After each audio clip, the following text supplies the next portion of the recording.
Hello everyone and welcome back to the channel. Today I'm going to discuss with my colleague Dr. Rajesh the common mistakes that he sees when reviewing personal statements.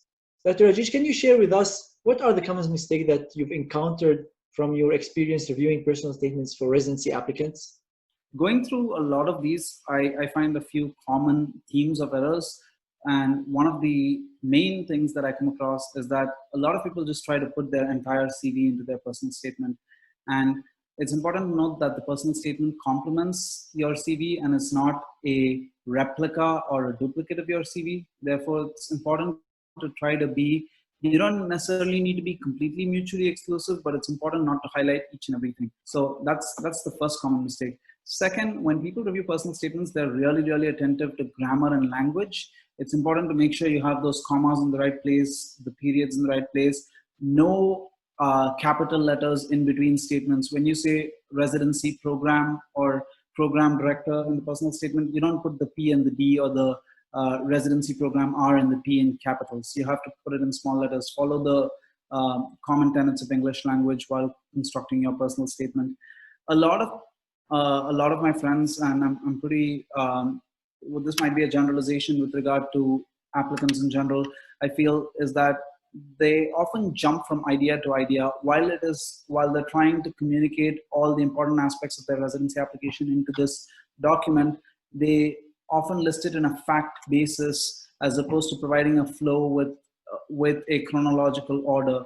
It's important to go in a sequence, try to answer questions that we've covered in a previous video more in a sequence so that your personal statement appears to flow and does not appear to jump abruptly from topic to topic. The organization of the personal statement itself, as we've previously discussed, is going to be in the form of 6 to 7 paragraphs. About 700 to 800 words is what you're looking for. So make sure to follow that particular organization. I have not come across a person who's put the entire personal statement into one giant paragraph, but I've heard of people having done that. So therefore, it's advised to break it up into paragraphs to keep it nice and organized. Some personal statements are too wordy. People feel that the 800 word or 700 word limit is more of a recommendation and not an absolute, and they think that they can still go ahead and write more than that. While that is okay as long as it fits within a page, once it goes to the second page when a person prints it out, they're extremely unlikely to read beyond one page. Whatever they read in the first page most likely is skimming through it. Therefore, when you go to the second page, people are already subconsciously frustrated when they look at the document. So try your best to keep it within the word limit and within a page. One of the other common mistakes is that a lot of applicants talk a lot about why they went into medicine, while they don't talk a lot about why they want to go into a particular specialty. You've already gotten to medicine, you're applying to residency, you're already a doctor at this point. So that's a bridge that you've already crossed. You can mention as to why you chose the path, but you don't need to explain exactly the steps as to what led you to the bridge of choosing medicine. So be wary of that and talk more about the present as opposed to the past. Another common mistake is that people often try to put in lots and lots of personal patient encounters into the personal statement. It's best to try to keep this to one, at most two. Many people start off the personal statement in the introductory paragraph with a life or a patient encounter that motivated them towards the specialty. And when you're trying to do that, I would suggest to just stop it right there with the first paragraph and not bring in any further patient encounters throughout. The point being, try to make your personal statement talk about your characteristics and what you're looking for in a residency program, as opposed to trying to discuss about all the different varieties of patients you've seen throughout your medical school career. One of the other common things I've noticed is that people tend to lack a compelling story. You are going to have to put your facts together in the form of a very compelling story. Each line of your personal statement should explain as to why a person should choose you for their residency. And therefore, it's important to note it not in a factly manner, like I'm hardworking and a passionate, motivated individual. It's important for you to provide some examples and try to intersperse within your personal statements anecdotes as to characteristics that you ascribe to yourself. You have to try to explain those adjectives that you give yourself. Talk about how you work in a team, why you like working in a team, because it offers an opportunity for everybody to stand up and to provide holistic patient care, things like that. So try not to use too many adjectives and try to be more explanatory on those aspects. And finally, try to always tie the end of the personal statement to the beginning. And as I mentioned, many people start off the personal statement um, with a personal encounter from their life. And when you do that, it is impressive if at the end of your personal statement, you're able to tie down the summary of yourself into that encounter. It's a relatively more difficult thing to do. It's easier said than done. And that makes a story go in a circle. These are ways to make your personal statement look more impressive. These are really great points. Have you encountered cases where students just write, we're hardworking, we finish our job without actual story or evidence supporting what they're saying?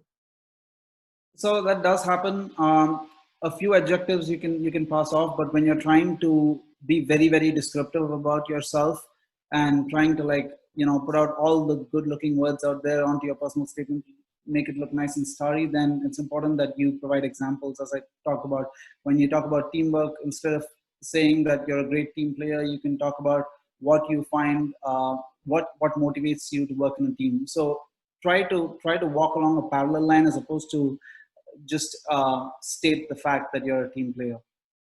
And I feel that the personal statement is one aspect of your application. So if you mention that you're a team player, your letters of recommendation should mention that your work through research, through clinic, they should all align with what you mentioned in the personal statement.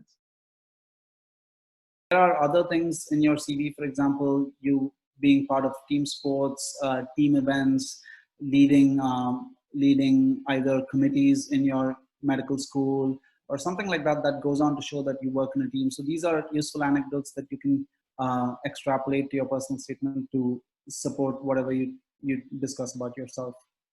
You also mentioned that you found some personal statements that lack structure, grammar. How do you suggest students improve on these aspects? Because as you know, you can't improve your language in few months. How can students improve their personal statements if they're having these issues? So one of the great ways to do it would be, I'm pretty sure a lot of you would have done electives and rotations. So you must have gotten to know residents who, by virtue of working in the US right now, should be able to have a good grasp of English language. Probably if you're international, the residents' grasp of English language might be slightly better than yours, considering they've worked here for a year or so. So you can always send out your personal statement to a person who you trust. Typically one of the residence fellows. Some of the attendings I've worked with were also super kind as to have a look at mine. So you can go ahead and send it out and get their feedback. They're not going to make nitty-bitty grammar corrections for you. You can use the spelling and grammar function on Microsoft Word. And one of the important things which I forgot to mention was, always whenever you decide to send out your personal statement to a resident to review, it's best to send a spell check and grammar check personal statement on Word. That at least goes on to show that you've done your part in ensuring that it's correct.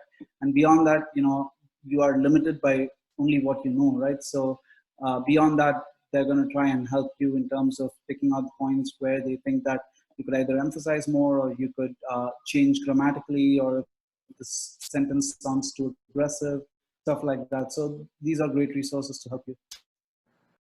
That brings us to the end of our video today. Dr. Rajesh, any additional thoughts on this topic?